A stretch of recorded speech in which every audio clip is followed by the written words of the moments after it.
हाँ जी बच्चा लोग, वेलकम टू डाउटनट। कैसे हैं आप सब? फटाफट से कमेंट्स में बता दीजिए कैसे हैं आप सब, और आप सभी की पढ़ाई कैसी चल रही है ये भी बताना है। ठीक है, हर बार की तरह। क्यों? क्योंकि इस पे क्या है, स्टार मार्क है, मैंडेटरी है बताना कि आपकी पढ़ाई कैसी चल रही है। ठीक है, तो फटाफट से कमेंट में बता दीजिए और जल्दी से अपने दोस्तों के साथ ये वीडियो भी शेयर कर दीजिए ताकि वो भी आके फटाफट से क्लास को ज्वाइन कर लें। तो बच्चा पार्टी, मैं हूँ विजेता, आपकी बायोलॉजी टीचर, और हम यहाँ पे बात कर रहे थे अपने चैप्टर के बारे में जिसका नाम था प्राणी जगत यानी कि एनिमल किंगडम। और आज यहाँ पर क्या बात करेंगे हम, वो जानने से पहले फटाफट से अपनी सीट की बेल्ट्स को बांध लीजिए क्योंकि अब पूरा टाइम आपको कहीं नहीं हिलना है, यहीं पर रहना है। तो अपनी copy, pencil, pen, rubber, book, खाना पीना जो भी है सब लेके यहाँ बैठ जाओ, हिलना नहीं है बिल्कुल भी। ठीक है, तो चलो शुरुआत करते हैं और देखते हैं कि आज हम क्या पढ़ेंगे। आज हम पढ़ेंगे संघ इकाइनोडर्मेटा और संघ हेमिकॉर्डेटा के बारे में। लेकिन आगे बढ़ने से पहले क्या करना है अपने को, फटाफट से जल्दी से एक छोटा सा रिकैप लेते हैं। ठीक है, और देखते हैं कि रिकैप में हमने सबसे पहले क्या बात करी थी। रिकैप में हमने सबसे पहले बात करी थी ऑर्थोपोडा के बारे में। ठीक है, तो यहाँ पर हमने क्या देखा था,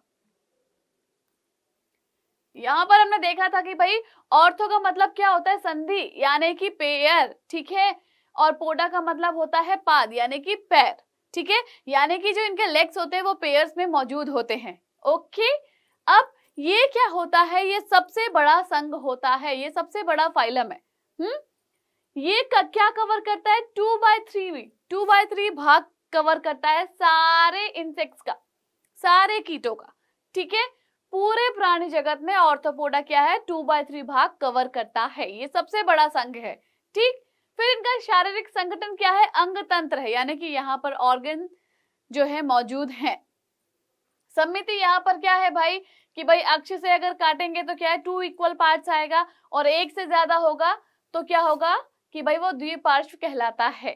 ठीक, अब यहाँ पर ये क्या है, त्रिकोरिक प्राणी है, यानी कि यहाँ पर 3 जर्म लेयर मौजूद है। कौन सी? सबसे अंदर एंडो, फिर मीजो, फिर सबसे बाहर क्या है, एक्टोडर्म। ठीक है, तो 3 यहाँ पे जर्म लेयर मौजूद है। इसके बाद हमने क्या देखा था, हमने संघ मोलस्क के बारे में बात करी थी। मोलस्क क्या देखा था कि भाई पहले नंबर पे क्या है, ऑर्थोपोडा है, सबसे बड़ा संघ। ठीक है, दूसरे नंबर पे क्या है हमारा, मोलस्का। ठीक है, ये दूसरे नंबर का फाइलम होता है जो ऑर्थोपोडा के बाद सबसे बड़ा है। यहाँ पर क्या बात करी भाई, ये कोमल शरीर के कीट होते हैं, इनकी बॉडी क्या होती है, बहुत नाजुक होती है, बहुत ही प्यारी सी, मतलब एकदम कोमल कोमल सॉफ्ट सॉफ्ट सी। ठीक है, इनकी जो बाह्य संरचना है वो क्या है, कठोर कैल्शियम कवच से बनी हुई होती है, ये हमने बात करी थी। ठीक है, फिर हमने इनके आवास के बारे में देखा, तो भाई जलीय और स्थलीय दोनों होते हैं, जल में और मतलब स्थल पे दोनों में रहते हैं ये। यहाँ पर अंग तंत्र मौजूद होता है, इसी वजह से यहाँ पर अंग तंत्र स्तर का संगठन है। ठीक है, समिति यहाँ क्या है, द्विपार्श्व है। ये क्या है, त्रिकोरिक है। क्यों? क्योंकि भाई 3 जर्म लेयर मौजूद हैं, प्रगुहीय प्राणी है ये। ठीक है, तो ये क्या हो गया, हमारा रिकैप हो गया। उम्मीद करती हूँ कि आपने सभी बहुत अच्छे से देखा होगा उस दिन। ठीक है, और जो बच्चे नए जुड़े हैं, जिनको ये चीज समझने में दिक्कत हो रही है कि यार एक्चुअली में चल क्या रहा है, तो उनके लिए यही सलाह है कि बच्चा आप क्या करो, आप जाओ पिछली क्लासेस को देखो और उनको समझने की कोशिश करो, फिर उन वीडियोस को इसके साथ लिंक करो, क्योंकि सब क्या है, सीक्वेंस वाइज चल रहा है। ठीक है, फर्स्ट संघ से लेके यानी कि सबसे पहला जो फाइलम था वहां से लेके आज हम कहाँ पहुंचे, अपने अगले फाइलम तक पहुंच रहे हैं। हमने मोलस्क तक कवर कर लिया है सीक्वेंसली, 1 2 3 ऐसे करके। ठीक है, कोई भी इधर उधर नहीं किया है। ठीक है, चलो फिर आगे बढ़ते हैं और क्या बात करते हैं आज हम अपने नए फाइलम के बारे में। अब इतने टाइम से हमने क्या है, सारे सीक्वेंस से पढ़ने जा रहे हैं, हमने ऑलमोस्ट सब कुछ कवर कर लिया है। ठीक है, तो आज क्या बात करने जा रहे हैं, हम इकाइनोडर्मेटा के बारे में बात करने जा रहे हैं। बहुत ही प्यारे से हैं ये सभी, दिखने में सिर्फ इनकी भोली शक्ल पे, प्यारी शक्ल पे बिल्कुल नहीं जाना है आपको। ठीक है, ये बहुत खतरनाक होते हैं। ठीक है, चलो आगे बढ़ते हैं। अगर हम इनकी बात करते हैं, इकाइनोडर्मेटा के बारे में हम बात करते हैं, तो भाई ये क्या होते हैं, इनको हम क्या बोलते हैं, शूल युक्त प्राणी बोलते हैं इनको हम। ठीक है, शूल युक्त प्राणी, इसका मतलब कि इनके शरीर पे क्या है, शूल मौजूद है। ठीक है, क्या है ये, शूल युक्त प्राणी। इसका मतलब कि इनके शरीर पे क्या है, शूल मौजूद है। शूल मतलब क्या होता है, हाँ, शूल मतलब कांटे, मतलब कांटे, ठीक है, कांटे युक्त शरीर है इनका, ठीक है। जैसे कि हम एग्जाम्पल किसका लेते हैं, ये स्टारफिश, तारा मछली, स्टारफिश, ठीक है, हिंदी में क्या है, तारा मछली। चलो ठीक है, अब हमने इनकी बॉडी के बारे में बात कर ली, ये शूल युक्त होती है, लेकिन ये रहती कहाँ है। बहुत ही सिंपल सा क्वेश्चन है, बहुत आसानी से आपको मालूम होगा कि भाई स्टारफिश कहाँ मिलती है, स्टारफिश फटाफट से बता दो कहाँ मिलती है। आजा भाई, ये मिलती है हमको जल में, पानी में, ठीक है। तो इसके अगर आवास की बात करते हैं हम, इसके हमने आवास की बात करी तो आवास कहाँ है, समुद्री जल, ठीक है, समुद्री जल, कौन सा, लवणीय, ठीक है। चलो अब इसके शरीर की बात करते हैं हम, अगर हम इसके शरीर की बात करते हैं, शरीर में किसकी, बहिकंकाल, यानी कि जो बाहर का कंकाल होता है, क्या होता है भाई, वो कैल्शियम से बना हुआ होता है। कैल्शियम कैसा है, कठोर होता है, ठीक है, किससे बना है, कैल्शियम से, ठीक है, कैल्शियम से क्या है, कठोर कवच से बना हुआ होता है ये, ठीक है। ओके, तो इनके बॉडी कैसा है, बाहर से कठोर है। चलो आगे बात करते हैं, आगे क्या देखें भाई, अगर यहाँ पर हम इनके वर्गीकरण यानी कि क्लासिफिकेशन की बात करते हैं, जो हमने बहुत पहले पढ़ लिया था सबके बारे में, तो उसके हिसाब से अगर देखा जाए तो यहाँ पर क्या है, अंग तंत्र मौजूद होता है, ठीक है, इसके अंदर अंग तंत्र मौजूद है। तो अगर यहाँ पर अंग तंत्र मौजूद है तो किस प्रकार का, कौन सा संगठन यहाँ पे आएगा, फटाफट से बता दो कौन सा संगठन आएगा, जल्दी से बता दो। यहाँ पर आएगा अंग तंत्र स्तर का संगठन, ओके, ठीक है। चलो अब अगर इसकी समिति की बात करते हैं हम, ठीक है, सिमेट्री की बात करते हैं, समिति क्या, सिमेट्री, ठीक है, सिमेट्री की बात कर रहे हैं हम। तो सिमेट्री कैसी है भाई इसकी, हाँ, यहाँ पर ट्विस्ट आ जाता है सिमेट्री के बारे में अगर हम बात करते हैं। यहाँ पर क्या होता है भाई, अगर हम यहाँ पर लार्वा अवस्था की बात करते हैं, लार्वा अवस्था, तो यहाँ पर क्या मिलती है हमको, लार्वा अवस्था में आपको क्या देखने को मिलेगी भाई, यहाँ पर आपको देखने मिलेगी द्विपार्श्व,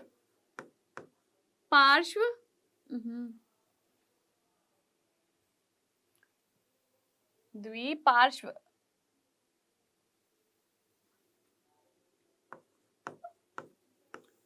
ठीक है, यहाँ क्या देखने मिलेगी, द्विपार्श्व समिति यहाँ देखने की मिलेगी।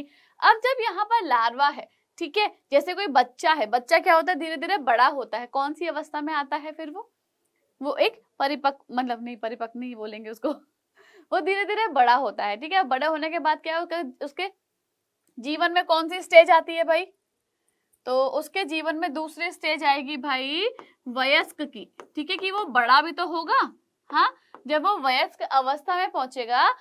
अब यहाँ पर हम बात कर रहे हैं किसकी, इकाइनोडर्मेटा की, ठीक है, क्योंकि वयस्क अवस्था में सभी पहुंचते हैं, ठीक है, चाहे वो हम हैं, जीव जंतु हैं, पौधे, सभी पहुंचते हैं वयस्क में, ठीक है। तो यहाँ लार्वा अवस्था में द्विपार्श्व समिति देखने को मिलेगी, और जब वयस्क की बात करते हैं तो वयस्क में हमें क्या देखने को मिल रही है भाई, अरीय, अरीय समिति क्या होती है भाई, कि किसी भी एक्सेस से इसको काटो, ठीक है, किसी भी अक्ष से इसको काटो तो क्या होगा, बराबर पार्ट्स मिलेंगे, ठीक है। जैसे ये हमारा स्टारफिश है, ये स्टारफिश है, इसको अगर मैं ऐसे काट दूं, ऐसे काट दूं, ऐसे काट दूं, ऐसे काट दूं, कैसे भी काटूंगी ना तो बराबर मिलेंगे, ठीक है, ये बराबर मिलेंगे। तो अरीय का मतलब क्या है कि भाई किसी भी एक्सिस से, किसी भी अक्ष से उसको काटोगे आप तो क्या है, इक्वल पार्ट मिलेंगे, ठीक है, ओके। चलो इसके बाद चलो किसकी बात करते हैं हम,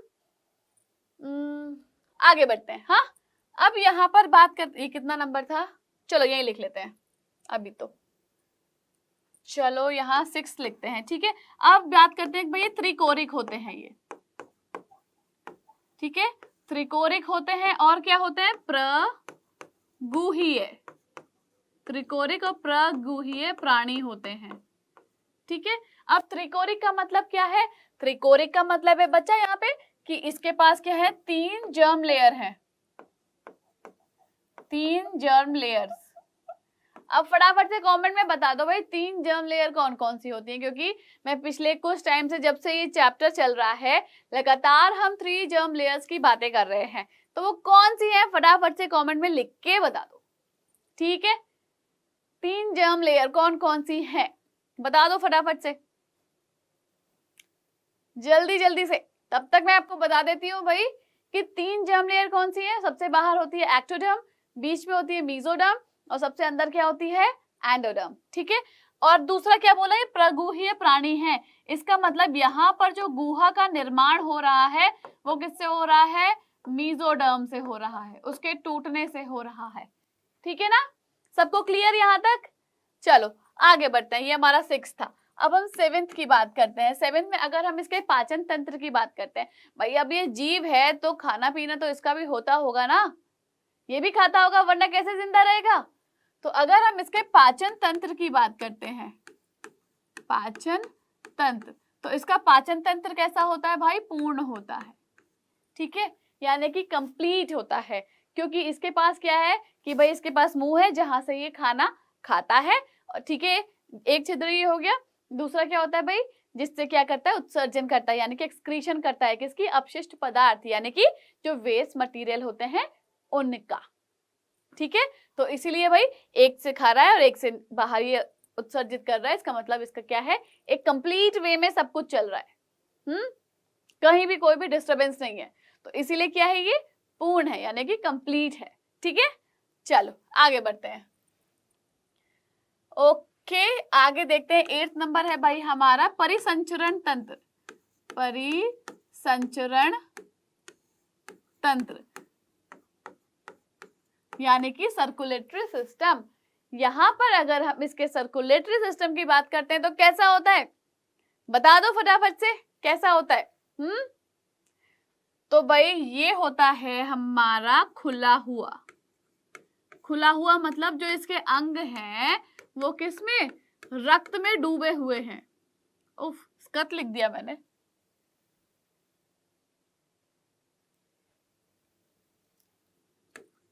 रक्त में डूबे हुए होते हैं, ठीक है, डूबे हुए होते हैं। इसका मतलब इनके पास क्या है, वाहिकाएं नहीं है, नलिकाएं नहीं है, ठीक है, जो ब्लड को लेके जाती हैं। तो इसीलिए जो इनके अंग हैं, जो इनके ऑर्गन्स हैं, वो सीधे ब्लड में क्या डुबकी मार रहे होते हैं, ठीक है ना। चलो आगे बढ़ते हैं।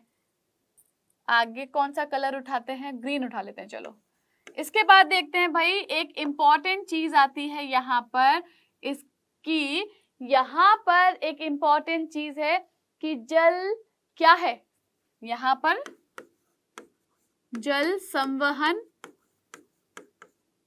तंत्र मौजूद है।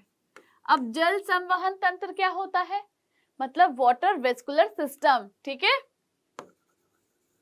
वाटर वेस्कुलर सिस्टम यहाँ पर मौजूद है, ठीक है, जो किसमें मदद करता है, वाटर वेस्कुलर सिस्टम भाई ये मदद करता है किसमें, श्वसन में, हाँ श्वसन में मदद करता है ये, फिर उत्सर्जन में मदद कर रहा है भाई ये, फिर उसके चलने में यानी कि उसके गमन में मदद कर रहा है। चलो जी, गमन में मदद हो गया, ठीक है, और भोजन में मदद कर रहा है, ठीक है, तो ये इन सब चीजों में मदद करता है। अब यहाँ पर क्या होता है कि भाई इसका जो मुख होता है, अगर हम इसकी मुख की बात करते हैं, इसकी मुख की बात करते हैं, तो मुख में क्या होता है इसके, हाँ मुख में इसके क्या होता है, जल्दी से बता दो। तो मुख में क्या है भाई, अधरता, अधरता, ठीक है, अधरता। ओके, समझ में नहीं आ रहा होगा ना यहाँ लिखा हुआ, अधरता, ठीक है। ये कहाँ होता है? अधरता भाग इसका मुख पर होता है, ठीक। और दूसरा जो इसका पृष्ठ भाग होता है, इसका जो पृष्ठ भाग है, पृष्ठ भाग तल पर,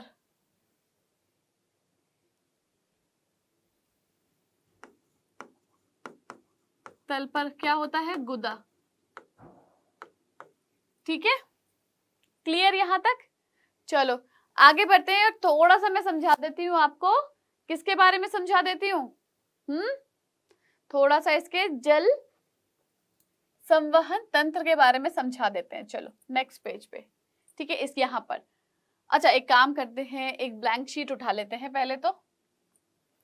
चलो एक ब्लैंक शीट उठा लेते हैं, कीप करते हैं इसको। इसके बाद क्या करते हैं, हम एक ब्लैंक शीट लेते हैं इसके बाद, ठीक है। यहां पर ब्लैंक शीट पे बताती हूँ कि भाई, अरे भाई सेलेक्ट करना भूल गए हम पेन। हो गया सेलेक्ट अब? हाँ हो गया।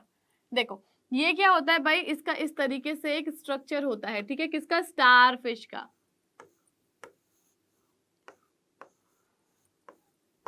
आपकी क्लास में नहीं है लेकिन समझने में भी कोई बुराई नहीं है ना? समझने में भी कोई बुराई नहीं है, समझ लोगे तो आपके लिए अच्छा हो जाएगा, ठीक है। इस तरीके से होता है। फिर क्या होता है भाई, यहां पर इस तरीके से एक कैनाल निकली हुई होती है, ठीक है। और फिर क्या होता है, कैनाल निकली हुई होती है, फिर यहाँ पर एक इस तरीके से स्ट्रक्चर होता है, ठीक है, ठीक है। चलो फिर इसके बाद एक और आता है, क्या आता है कि ये जो है इसके बाहर इस तरीके से छोटे छोटे क्या होते हैं? छिद्र होते हैं, ठीक है, छोटे छोटे छिद्र होते हैं, सब में होते हैं। ये किसका वाटर वेस्कुलर सिस्टम है? स्टारफिश का, ठीक है। तो ये दो पे बना दिया, ये सब पे ऐसा ही होता है, ओके।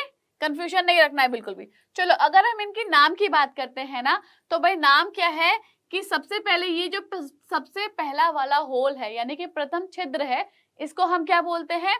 इसको बोलते हैं भाई मैंडीपोर, ठीक है, इसको हमने बोला मैंडीपोर। अब ये जो एक कैनाल जैसी एक नलिका निकली हुई, नलिका है कैनाल जैसी, इसको क्या बोलेंगे हम? इसको बोलेंगे भाई स्टोन कैनाल, ठीक है। चलो अब ये किससे कनेक्टेड है? ये इस स्ट्रक्चर से, गोल से स्ट्रक्चर से कनेक्टेड है ना। इसको क्या बोलेंगे हम? इस स्ट्रक्चर को आप बोलोगे रिंग कैनाल, क्योंकि रिंग के शेप में है ना ये कैनाल, है ना, ठीक है। चलो फिर ये जो बाहर इस तरीके से निकली हुई है, इनको क्या बोलेंगे हम? रेडियल कैनाल, रेडियल कैनाल बोलेंगे इनको, ठीक है। अब मैंने क्या बताया कि ये छोटे छोटे से छिद्र यहाँ पर मौजूद हैं, ठीक है। ये छोटे छोटे छिद्र क्या है? इस रेडियल कैनाल के ऊपर मौजूद है। ये क्या कहलाएंगे? ये कहलाएंगे लेटरल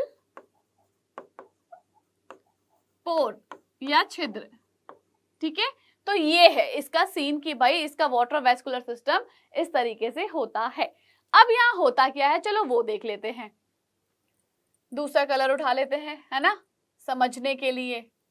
चलो अब होता क्या है कि ये क्या करता है भाई, ये पानी में रहता है, तो पानी से ही क्या लेगा? ऑक्सीजन भी लेगा ये पानी से ही, उसी से अपना क्या लेगा? खाना भी लेगा, वहीं पे उत्सर्जन भी करेगा, सब सारा जो क्रियाक्रम होता है, सारा काम होता है क्रियाक्रम, सारा काम जो होता है, ठीक है। हाँ कार्यक्रम बोलना था मुझे। सारा कार्यक्रम जो होता है कहाँ होता है? बस उसका पानी के अंदर होता है, ठीक है। तो क्या करेगा ये? क्या करेगा? चलो पानी को ग्रहण कर लेगा, ठीक है। पानी को ग्रहण किया इसने, ठीक है, कहाँ से? यहाँ से ग्रहण किया इसने पानी को, ठीक है। अब ये पानी धीरे धीरे इससे किससे? स्टोन कैनाल से होते हुए, स्टोन कैनाल से होते हुए कहाँ पहुंचेगा? ये इस रिंग कैनाल में पहुंच गया पानी, ठीक है। ये क्या है? वाटर है, ठीक है। ये कहाँ ट्रेवल कर रहा है? देखो इस मैंडीपोर से होते हुए कहाँ? मैंडीपोर से इसने अंदर लिया वाटर, ठीक है, इस स्टोन कैनाल से होते होते कहाँ पहुंच रहा है, देखो ये रिंग कैनाल में पहुंच गया है, ठीक है, इस रिंग कैनाल में पहुंच गया। यहाँ पर ये जो रिंग कैनाल है, ठीक है, यहाँ पर ये जो रिंग कैनाल है, यहाँ पर क्या है, डिसॉल्व ऑक्सीजन है, ठीक है, और खाना है इसका सारा, सब कहाँ है, वो यहाँ पर है, ठीक। अब यहाँ से कहाँ जाएगा, ये पूरी बॉडी में जाएगा, ठीक है, इस यहाँ से कहाँ जाएगा, पूरी बॉडी में फैल जाएगा, जैसे भी इसको फैलना होता है, ठीक है। अब यहाँ से जब इसने पूरी बॉडी में खाना पीना सब चला गया है, ऑक्सीजन चली गई है, तो जब खाया है तो इसका मतलब भाई वेस्ट मटेरियल भी होगा यहाँ पर, है ना, ऑक्सीजन लिए तो कार्बन डाइऑक्साइड भी होगी, ठीक है ना, वेस्ट मटेरियल हो गया सब कुछ। तो अब यहाँ क्या होगा भाई, यहाँ जो अपशिष्ट पदार्थ बनेगा इसकी बॉडी में, वो कहाँ जाएगा, वो ये जो रेडियल कैनाल है, ठीक है, ये जो रेडियल कैनाल है, इसके ऊपर जो छोटे छोटे से पोर्स है ना, ठीक है, छोटे छोटे छिद्र है, इनके थ्रू क्या हो जाएगा, बाहर आ जाएगा अपशिष्ट पदार्थ, ठीक है। अपशिष्ट पदार्थ क्या होगा भाई, यहां से बाहर आ जाएगा, ठीक है, यहां से कहां आ गया, ये बाहर आ गया, करेक्ट, बिल्कुल, ठीक है। मतलब इसका भाई खाने की शुरुआत, जल की शुरुआत यहाँ से हुई, वाटर यहाँ से मैंड्रीपोर से होता हुआ कहाँ गया, स्टोन कैनाल, स्टोन कैनाल से कहाँ है, रिंग कैनाल में आ गया, रिंग कैनाल से क्या हुआ भाई, यहाँ सारा न्यूट्रिशन और इसका ऑक्सीजन वगैरह सब कुछ था, सारा प्रोग्राम यहाँ चला, ठीक है। उसके बाद जब पूरी बॉडी में पहुंच गया वो, ठीक है, उसके बाद जो क्या बच गया, वेस्ट मटेरियल बच गया। वो वेस्ट मटेरियल कहाँ से निकला कि भाई ये जो क्या है, रेडियल कैनाल के ऊपर छोटे छोटे पोर्स हैं, इनसे बाहर आ गया, खत्म। तो ये है इसका वाटर वेस्कुलर सिस्टम, ठीक है, ओके। चलो आगे बढ़ते हैं, आगे बढ़ के चलो एक यहाँ पर चीज आती है भाई, इंपॉर्टेंट है, हमने क्या 10 तक देख लिया था ना, 11 पॉइंट, ठीक है, 11 पॉइंट देखते हैं कि यहाँ पर किस चीज की कमी है। यहाँ पर कमी है स्पष्ट उत्सर्जन तंत्र की, ठीक है, यहाँ पर क्या है, स्पष्ट उत्सर्जन तंत्र का अभाव है, ठीक। अब क्या है कि भाई चलो हमने इतनी सारी चीजें इनके बारे में पढ़ ली है, पर हमें ये नहीं पता कि भाई ये प्राणी, ये जीव, ये जो है कैसे होते हैं, ऑर्गेनिजम्स। तो ये ऑर्गेनिजम्स कहते हैं यूनिसेक्सुअल होते हैं, यानी कि एक लिंगी होते हैं, ठीक है। ये क्या है, ये जो प्राणी हैं, ठीक है, वो क्या है, एक लिंगी हैं, यानी कि यूनिसेक्सुअल है, ये यूनिसेक्सुअल, ठीक है। अब यूनिसेक्सुअल है तो यहां पर क्या है भाई, यूनिसेक्सुअल यानी कि नर और मादा क्या है, दोनों अलग अलग है, नर और मादा क्या है, दोनों अलग अलग, ठीक है, नर और मादा यहाँ पे दोनों अलग अलग है। चलो आगे बढ़ते हैं, फिर देखते हैं 14th पॉइंट अपना। अगर हम बात यहाँ निषेचन की करते हैं, तो निषेचन यहाँ पर क्या होता है, यहाँ पर बाह्य निषेचन होता है, ठीक है, यानी कि बाहर होता है। कैसे कि भाई ये क्या होते हैं, ये जो इकाइनोडर्म्स होते हैं, ये क्या करते हैं, ये जो इकाइनोडर्म्स है, यहाँ पर क्या होता है भाई, इनका निषेचन इनके शरीर से बाहर हो रहा है, ठीक है, क्योंकि ये जल में है, तो जल में इनका निषेचन हो जाएगा, बाहर यानी कि जल में, ठीक है। और एक और चीज भाई यहाँ पर क्या है, अप्रत्यक्ष परिवर्धन देखने को मिलता है, ठीक है। अप्रत्यक्ष परिवर्धन का मतलब हो गया यहाँ पे लार्वा अवस्था देखने को मिलती है, ठीक है। ये हमने पहले ही बात कर ली थी कि यहाँ पर लार्वा अवस्था देखने को मिलती है, और उसके बाद क्या है, लार्वा के बाद एक और अवस्था बताई थी, फटाफट से बताओ कमेंट में कौन सी थी वो अवस्था, बताओ जल्दी से, वेरी गुड, कौन सी है वो, वयस्क, ठीक है। तो यहाँ पर अप्रत्यक्ष परिवर्तन देखने को मिलता है। चलो फटाफट से क्या करते हैं अपन, अब देख लेते हैं कि भाई हमारी बुक हमसे क्या बोल रही है। ओके चलो ठीक है, तो बुक हमसे क्या कह रही है, तो बुक हमसे कह रही है भाई कि इन्हें इकाइनोडर्मेटा इसलिए कहा जाता है क्योंकि इस संघ के प्राणियों में कैल्शियम युक्त कंकाल पाया जाता है। ठीक है, जो हमने शुरू में ही बता दी थी। और इनके शरीर पर क्या होते हैं, कंटक यानी कि कांटे पाए जाते हैं, यानी कि शूल पाए जाते हैं। सभी समुद्री प्राणी होते हैं, ये भी हमने बात करी थी। ठीक है, इनमें अंगतंत्र स्तर का संगठन होता है। क्यों होता है, क्योंकि यहाँ पर क्या है, ऑर्गन सिस्टम मौजूद है। इसकी बॉडी में क्या है, ऑर्गन्स हैं, इसी वजह से ऑर्गन है तभी तो ऑर्गन सिस्टम होगा, है ना। ये क्या होते हैं, त्रिकोरिक होते हैं क्योंकि 3 जर्म लेयर मौजूद होती हैं, एक्टो एंडो मेसो। प्रगुहिका वाले प्राणी होते हैं ये। ठीक है, चलो आगे बढ़ते हैं। इनके लार्वा में द्विपार्श्व सममिति होती है, जबकि वयस्क अवस्था में अरीय सममिति पाई जाती है। ये भी हम ऑलरेडी डिस्कस कर चुके हैं। पाचन क्या होता है भाई, पूर्ण होता है क्योंकि 2 छिद्र मौजूद होते हैं, 2 पोर होते हैं, एक खाने के लिए और एक एक्सक्रीशन के लिए। मुख अधरतल पर तथा गुदा पृष्ठ तल पर पाई जाती है। ठीक है, ये भी हमने बात कर ली थी। यहाँ पर जल संवहन तंत्र यानी कि वाटर वैस्कुलर सिस्टम मौजूद होता है, जो हमने ऑलरेडी डिस्कस किया है। ठीक है, जो गमन में, भोजन में, श्वसन में और उत्सर्जन में क्या कर रहा है, हेल्प कर रहा है इसकी। ठीक है, उसके डायग्राम भी मैंने आपको समझा दिया है। अभी मतलब उस डायग्राम की नीड नहीं थी, लेकिन मैंने समझा दिया ताकि आपको पता चले कि अच्छा इसकी बॉडी में ऐसा कुछ हो रहा है। ठीक है, अब उत्सर्जन तंत्र का यहाँ अभाव होता है, ये भी ठीक है। ठीक है, नर और मादा दोनों अलग अलग होते हैं। हाँ, क्योंकि ये एक लिंगी प्राणी होते हैं। ठीक है ना। फिर निषेचन बाहर होता है, कहाँ, जल में होता है। अब एग्जाम्पल अगर हम देखें तो क्या है भाई, एस्ट्यूरियस यानी कि तारामीन, एंडीडोन यानी कि समुद्री लिली, एकाइनस यानी कि समुद्री अर्चिन, ओफ्यूरा यानी कि भंगूर तारा, कुकुमेरिया यानी कि समुद्री क्या है, करकटी। देखो यहाँ क्या है, समुद्री लिली। ठीक है, कौन सा है समुद्री लिली, ये एंटीडोन। ठीक है, ये समुद्री लिली है ये। ठीक, ये क्या है, ओफियूरा यानी भंगूर तारा, ये रहा ना ओफिया, है ना, भंगूर तारा।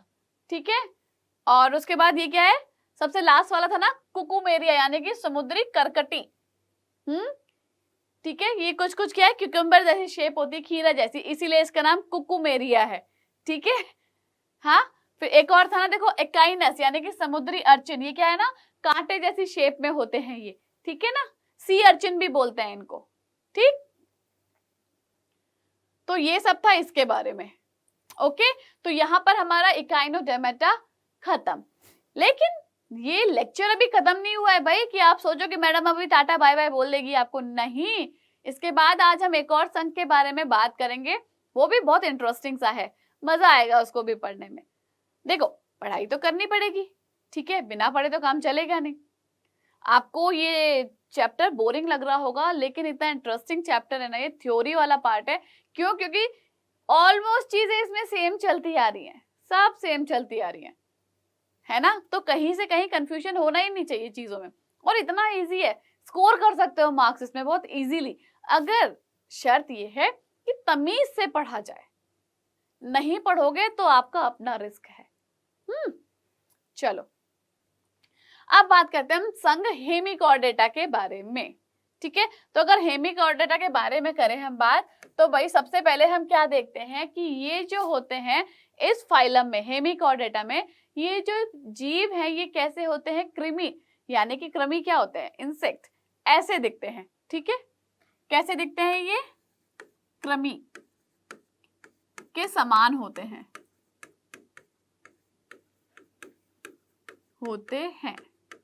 ठीक है। अब ठीक है, चलो इनके अगर हम आवाज की बात करते हैं कि भाई ये कहाँ देखने को मिलते हैं हमको, तो ये हमको कहाँ देखने को मिलेंगे, आवाज की बात करें तो भाई ऑब्वियसली कहाँ मिलेंगे, जल में मिलेंगे। कौन से जल में मिलेंगे भाई, ये समुद्री जल में मिलेंगे, समुद्री जल में। ठीक है, लेकिन यहाँ पर ना एक ट्विस्ट आता है कि समुद्री जल में तो मिलेंगे, ऐसा थोड़ी कि हवा में तैरते रहेंगे, पानी के अंदर से मछलियां तैरती हैं, नहीं। कहाँ मिलेंगे ये, कि समुद्र है ना, समुद्र के नीचे कहीं ना कहीं तो जमीन होगी ना। हाँ, तो अगर समुद्र के नीचे, अगर नहीं मतलब होती है कि जब समुद्र के नीचे खूब गहरे गहरे गहरे में भी जाओगे तो क्या नीचे जमीन मिलेगी। उस जमीन में क्या करते हैं, ये गड्ढे बनाते हैं, गड्ढे बना के उनके अंदर घुस के रहते हैं, वो इनका निवास स्थान होता है। ठीक है, रहने की जगह होती है। ठीक है, तो कहाँ मिलेंगे ये आपको, ये कहाँ मिलेंगे भाई, ये मिलेंगे भूमि में। ठीक है, भूमि में गड्ढे बनाकर, गड्ढे बनाकर। क्लियर? हाँ, चलो अब भाई सबके निवास स्थान होते हैं, सबको रहने के लिए घर चाहिए, तो बेचारे बेघर क्यों रहे। इन्होंने सोचा चलो ज्यादा मेहनत नहीं करते, गड्ढे बनाकर ही रह लेते हैं, जगह तो मिलेगी कहीं ना कहीं।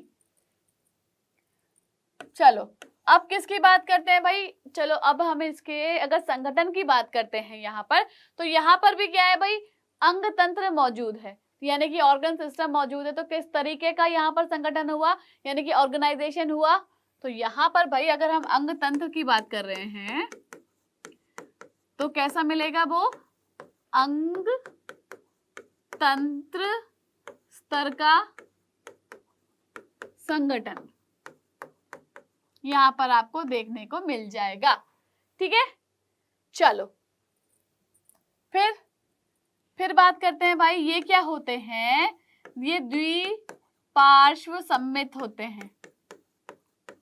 ठीक है, और इसके साथ साथ क्या होता है भाई, हाँ, कि अगर यहाँ इनको अक्ष से काटते हैं, एक अक्ष से, तो ये दो इक्वल पार्ट में डिवाइड हो जाते हैं।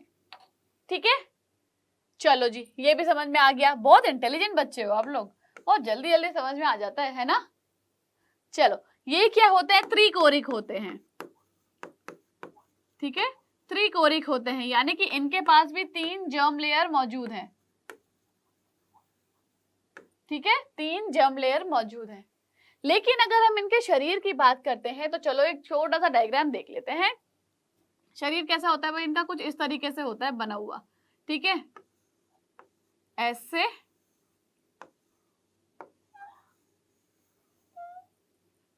ठीक है, ये ऐसा इनका शरीर होता है। अब ये जो इनका शरीर है ना भाई, ये क्या हो गया, इनका हेड पार्ट हो गया, जिसको हम शुंड बोलते हैं। क्या हो गया, हेड पार्ट। ठीक है, फिर ये क्या होता है, कॉलर होता है। ठीक है, ये क्या कहलाएगा, जो नेक जैसा बना हुआ है, ये क्या है, अपना हेड है, ये क्या है, कॉलर है। ठीक है, फिर अपना ये हिस्सा क्या होता है, ये होता है वक्ष। ठीक है, और लास्ट में हमारे पास लेग्स होते हैं, लेकिन इसके पास क्या है भाई, पूंछ, यानी कि टेल। ठीक है, तो ये क्या है, इसका बॉडी है। ठीक है ना, चलो इसकी बॉडी ये है। अब क्या बात करनी है हमें यहाँ पर, कि यहाँ पर अगर हम देखें तो ये क्या होते हैं, प्रगुहीय होते हैं ये। ठीक है, प्रगुहीय है। अब जब शरीर की हमने बात कर ही ली है, तो शरीर कैसा है भाई इसका, 7th, अगर हमने शरीर की बात की है तो शरीर किस चीज में डिवाइड है, इसके शुंड में डिवाइड है, यानी कि हेड में। ये हो गया शुंड। ठीक है, फिर क्या है भाई, फिर कॉलर है, और कॉलर के बाद पूंछ है। ठीक है, तो ये इसका क्या हो गया भाई, शरीर इस तरीके से होता है। और ये सब किस में मौजूद होता है, एक बेलनाकार में होता है शरीर इसका, बेलनाकार शरीर होता है इसका। ठीक है, ओके, चलो ठीक है। अब क्या बात करते हैं, हाँ एक और चीज यहाँ पर भाई, कि यहाँ पर इसका ये जो शुंड होता है, ये जो पोर्शन है, ये किस लिए होता है भाई, इससे उत्सर्जन की क्रिया होती है। ठीक है, उत्सर्जन अंग होता है। ठीक है, यहाँ पर जो उत्सर्जन अंग होता है, चलो नेक्स्ट पेज पे लिख देते हैं हम 7th पॉइंट बनाकर, कि उत्सर्जन अंग जो होता है क्या कहलाता है, वो फटाफट से कमेंट में बता दीजिए, जल्दी से बता दीजिए क्या होता है। बता दीजिए फटाफट से, जल्दी से बता दीजिए क्या होता है उत्सर्जन अंग। वो कहलाता है भाई, क्या कहलाएगा, स्टोमोकॉर्ड। ठीक है, स्टोमोकॉड कहलाएगा। अरे स्टोमोकॉड, ठीक है, जो कि पृष्ठ रज्जु जैसा होता है संरचना में, इसलिए। ठीक, चलो आगे बात करते हैं, 8th पॉइंट पे आ जाओ। अब इसके अगर सर्कुलेटरी सिस्टम यानी परिसंचरण तंत्र की अगर हम बात करते हैं तो वो कैसा होता है, बंद होता है, क्लोज्ड, यानी कि उसमें क्या था इससे पहले वाले में, इससे पहले जो पढ़ा था हमने, वो क्या पढ़ा था हमने, हाँ, इकाइनोडर्मेटा। वहां पे हमने क्या देखा था कि वहां पर जो परिसंचरण तंत्र था यानी कि जो सर्कुलेटरी सिस्टम था वो खुला हुआ था, जो उसके ऑर्गन्स थे वो ब्लड में डूबे हुए थे। लेकिन यहाँ पर क्या है, यहाँ पर भाई ये बंद है यानी क्लोज है, प्रॉपर सिस्टम है हर तरीके का कि भाई इस ऑर्गन में जाने के लिए ये वाला क्या वेसल, ये जो वाहिका है ये जाएगी। यहाँ पर ये सीन है, ठीक है। तो यहाँ परिसंचरण तंत्र कैसा है, बंद है। ठीक, चलो इसके बाद क्या बात करनी है भाई, इसके बाद हम देखते हैं अगला 9th वाला देखते हैं अपना कि ये कैसे प्राणी होते हैं, ये होते हैं एक लिंगी, ठीक है, एक लिंगी होते हैं यानी कि यूनिसेक्सुअल होते हैं ये। अरे बाप रे, मैंने इसको अलग अलग क्यों लिख दिया,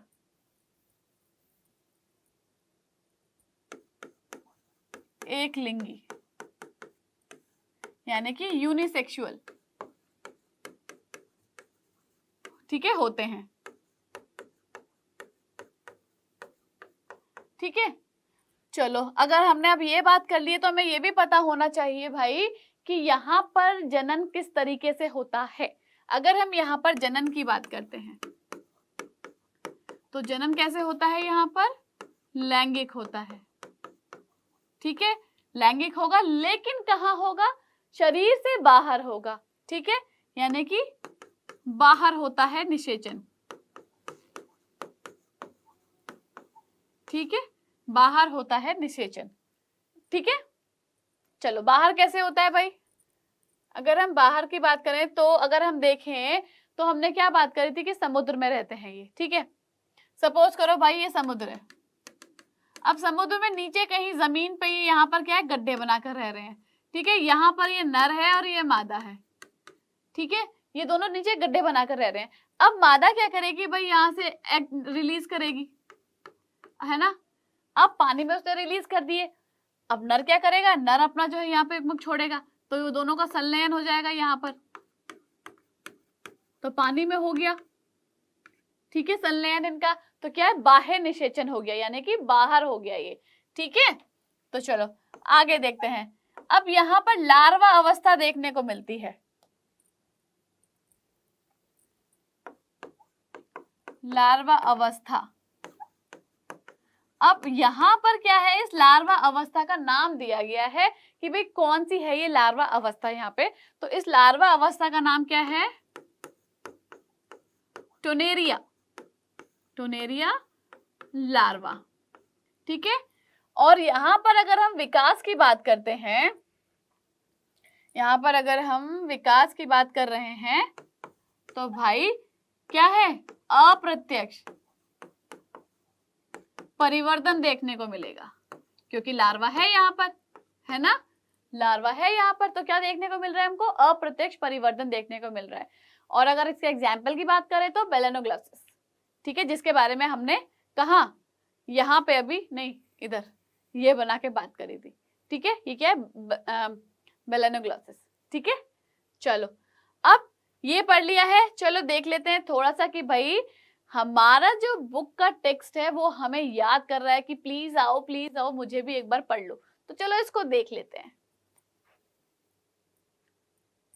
तो सबसे पहले इन्हें कॉर्डेटा संघ में रखा गया था, ठीक है, सबसे पहले इनको कॉर्डेटा संघ में रखा गया था, लेकिन बाद में क्या हुआ, इन्हें अरज्जुकीय यानी कि नॉन कॉर्डेट्स में सम्मिलित कर दिया गया, ठीक है।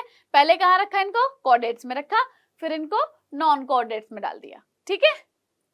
ये प्राणी जो होते हैं कृमि के समान होते हैं, जो मुख्य रूप से समुद्री जल में पाए जाते हैं, ये हमने डिस्कस किया था अभी। अब यहाँ पर संगठन कैसा है, अंग तंत्र स्तर का संगठन मौजूद है, ऑर्गन लेवल का क्या है, ऑर्गेनाइजेशन है यहाँ पर, ठीक है। ये त्रिकोरिक होते हैं, द्विपार्श्व समिति होती है और प्रगुहिका प्राणी होते हैं ये भी हमने देखा था। हाँ, इनका शरीर बेलनाकार होता है, मैंने बताया था, ठीक है। शुंड कॉलर और लंबे वक्ष में विभाजित होता है, ये भी हमने बात करी थी, ठीक है। और पूंछ भी होती है वहां पे। कॉलर क्षेत्र में एक अल्प विकसित संरचना पाई जाती है जिसे स्टोमोकोड कहते हैं, ये हमने बात करी थी, ठीक है। जो पृष्ठ रज्जु के समान संरचना होती है, ये मैंने आपको वहां बता दिया था, ठीक है ना। इसी के कारण इन्हें पहले कॉर्डेटा संघ में रखा था, लेकिन बाद में पता चला कि ये वास्तविक पृष्ठ रज्जु नहीं है, जिस वजह से इन्हें अलग संघ में बाद में रख दिया गया, जिसका नाम क्या हुआ भाई, हेमिकॉर्डेटा रखा गया, ठीक है। क्यों? क्योंकि ये कॉर्डेटा संघ के आधे अधूरे लक्षण दिखाते हैं, आधे अधूरे लक्षण दिखाते हैं, पूरी तरीके से कॉर्डेटा की तरह नहीं होते हैं, ठीक। हेमी का मतलब क्या है भाई, अर्ध, और कॉर्डेटा का मतलब क्या है, रज्जु की, ठीक है। तो इसीलिए इसका नाम क्या रखा, हेमी, क्या, हेमी कॉर्डेटा, ठीक है। यानी कि आधे रज्जु की, जो आधे अधूरे लक्षण दिखा रहे हैं। चलो, परिसंचरण तंत्र खुले प्रकार का होता है यहाँ पर, ठीक है। श्वसन क्या होता है यहाँ पर भाई, क्लोम के द्वारा होता है। अच्छा, हाँ गलती हो गई यहाँ पर ना, खुले प्रकार का होता है, ठीक है। ओके, यहां पर क्या है, ये ओपन है,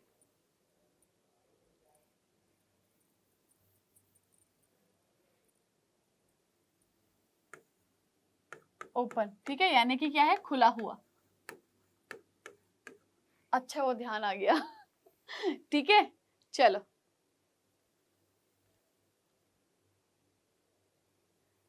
चलो ठीक है, ओपन टाइप का है, खुला हुआ है, ठीक है। इनमें श्वसन कैसे होता है, क्लोम के द्वारा होता है।